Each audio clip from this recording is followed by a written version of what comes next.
நான் திருச்சி தூயவளனார் கல்லூரியில் முதுகலை படித்த போது கத்தையின்றி ரத்தமின்றி என்று ஒரு நாவல் உங்களுக்கு பாடமாக இருக்கிறது என்று சொன்னார்கள்.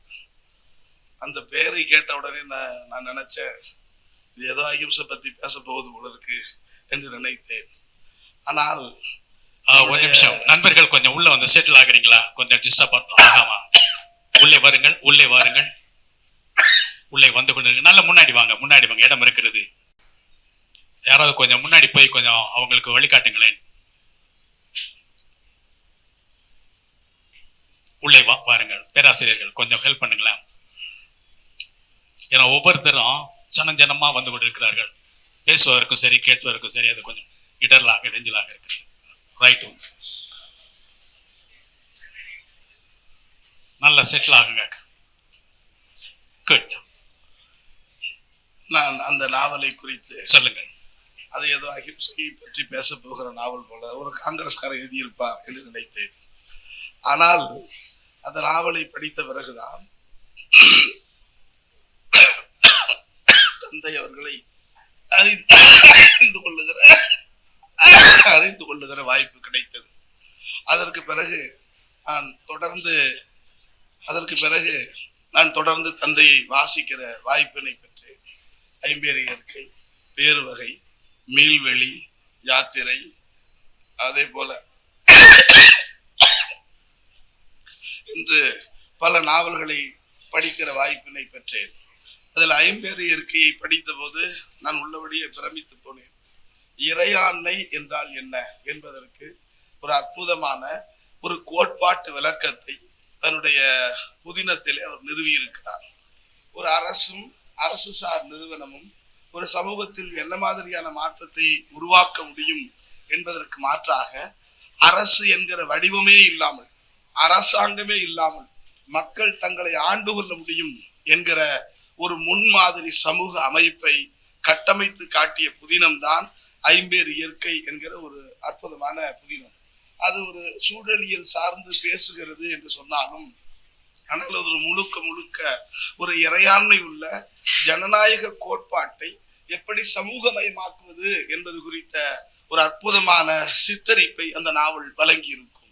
அங்கே அதிகார வர்க்கம்னு ஒண்ணு கிடையாது. எனக்கு தெரிஞ்ச அந்த நாவல் மார்க்சியத்தினுடைய உச்சபட்ச நிலையை பேசுகிறதோ என்று நான் கருதுகிறேன்.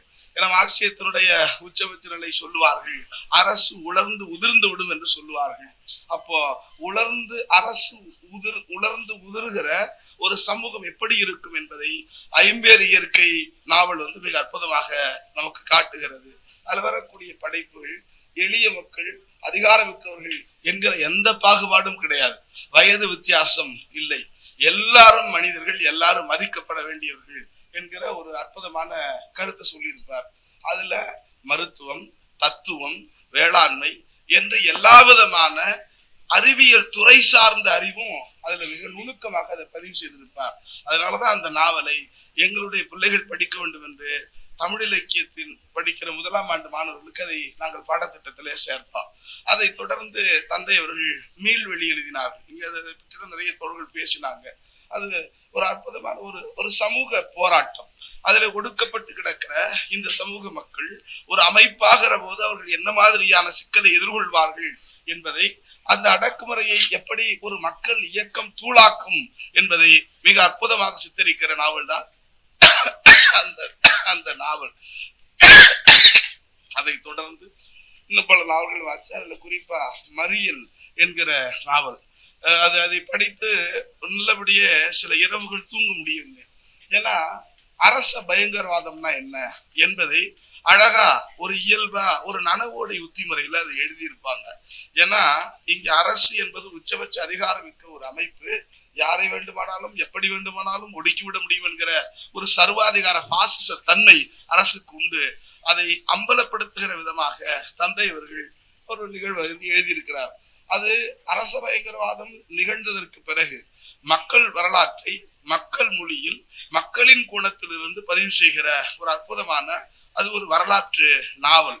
அதுல புனைவுகள் இல்லை என்றாலும் ஒரு படைப்பாளனுக்குரிய தகுதியோடு, ஒரு படைப்புக்குரிய தகுதியோடு அந்த புதினம் படைக்கப்பட்டிருக்கிறது என்று மறுப்பதற்கு இல்லை. அதுல மிக நுணுக்கமா சொல்லுவார். இந்த தீண்டாமை, வன்கொடுமை இந்த சொல்லை இப்ப நம்ம அதிகமா கேள்விப்படுறோம். எனக்கு முன்னால பேசின நண்பர் சாரோன் குறிப்பிட்டார், குடிக்கிற தண்ணீரில் மனித மலத்தை எடுத்து கொண்டு போய் கிலோ கணக்குல அவ்வளவு உயரத்திலே கொண்டு போய் குடிநீர் தொட்டியிலே கலக்குகிறவன் எவ்வளவு காட்டுமிராண்டித்தனமான சிந்தனை உள்ளவனாக இருப்பான். சாதி ஒரு மனிதனை மதமென்று தெரிந்த பிறகும் அதில் கை வைத்து அள்ளுகிற ஒரு அருவருப்பான சூழலை உருவாக்குகிறது. சாதி உனக்கு என்ன தந்தது என்றால் மலம் அல்ல சொன்னது, அல்லது மலத்தை அள்ளி தண்ணீர போட சொன்னது என்கிற மாதிரியான புரிதலோட அதை புரிஞ்சுக்கலாம். அரசு பயங்கரவாதம் என்ன செய்யும்? அது ரொம்ப முக்கியம். ஒரு தனி மனிதன் ஒரு சமூகத்தின் அழகாக இருக்கிறவன் சாதிய வெறி கொண்டு வந்தால் அவன் என்ன செய்வான்? அதே மனிதன் கையில் அரசு அதிகாரமும் ஆயுதமும் இருந்தால் அவன் என்ன செய்வான் என்பதைத்தான் அந்த சங்கரலிங்கபுரம் நிகழ்வை வைத்து எழுதப்பட்ட அந்த நாவலிலே தந்தை அவர்கள் மிக தெளிவா விவரிப்பார். கடைசியா சொல்லுவார், என்னன்னா ஊர்ல ஜனங்க யாரும் இருக்க மாட்டாங்க, காவல்துறை உள்ள போவோம், அங்க ஜனங்க இல்லை, ஆனா ஜனங்களின் சொத்துக்களை சூறையாடி விட்டு உடைமைகளை நாசப்படுத்தி விட்டு அரிசியில பாட்டில உடைச்சு பொடியாக்கி அந்த கண்ணாடி துகள்களை கலந்து வச்சுட்டு வருவான். அதை படிக்கிற போது அவ்வளவு வலியும் வேதனையும் எனக்கு இருந்தது. அப்போ யாரு மக்களை பாதுகாப்பாங்கன்னு நம்புறோமோ அந்த அரசாங்கத்தின் கூலிப்படையாக இருக்கிற காவல்துறையும் இராணுவமும் எளிய மக்களை எப்படி பார்க்கிறது என்பதை அந்த நாவல் அழுத்தமாக பதிவு செய்திருக்கிறது. நீங்க திரும்பி வந்தாலும் அந்த அரிசியை பயன்படுத்த முடியாது, அது கண்ணாடி துகள்கள் நிரம்பி இருக்கிற அரிசி. இன்னும் சொல்ல போனா அவர்களின் உடைமைகளை சூறையாடுவது, அவர்களின் உடைமைகளை சேதப்படுத்துவது, பொருளாதார பலகீனத்தை உருவாக்கி சமூக எழுச்சியாக அவர்கள் வர முடியாதபடி பலகீனப்படுத்துவது என்கிற அரசின் எதேச்சதிகாரத்தை தோலுரித்து காட்டுகிற நாவலாக அந்த நாவலை நான் பார்க்கிறேன்.